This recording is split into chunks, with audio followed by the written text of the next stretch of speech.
अभी जानिए कराची के इलाके डिफेंस फेज 6 इत्तेहाद कमर्शियल के फ्लैट से 1 महीना पुरानी लाश बरामद हुई है। रेस्क्यू काम के मुताबिक लाश इमारत के चौथे फ्लोर पर फ्लैट से बरामद हुई। मुतवफ़्फ़िया की शनाख्त मॉडल हुमैरा असगर अली के नाम से की गई है। पुलिस हुकाम का कहना है कि खातून फ्लैट में 7 साल से रिहाइश पजीर थी। 2018 में फ्लैट रेंट पर लिया था। 2024 से किराया अदा नहीं कर रही थी। CBC में मालिक मकान ने केस दायर कर रखा था। इब्तदाई तौर पर वाक़यात से भी मौत लगता है, ताहम तहकीकात के बाद असल हक़ाइक़ सामने आ सकेंगे। आपको अपडेट कर रहे हैं इस हवाले से। कराची के इलाके डिफेंस फेज 6 इत्तेहाद कमर्शियल के फ्लैट से 1 महीना पुरानी लाश बरामद हुई है। रेस्क्यू हुकाम के मुताबिक लाश इमारत के चौथे फ्लोर पर एक अपार्टमेंट से मिली है।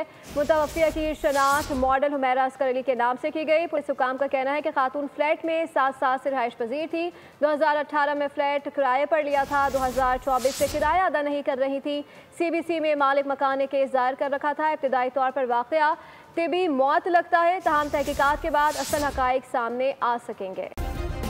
सब्सक्राइब करें और बेल दबाएं ताकि कोई खबर रह न जाए।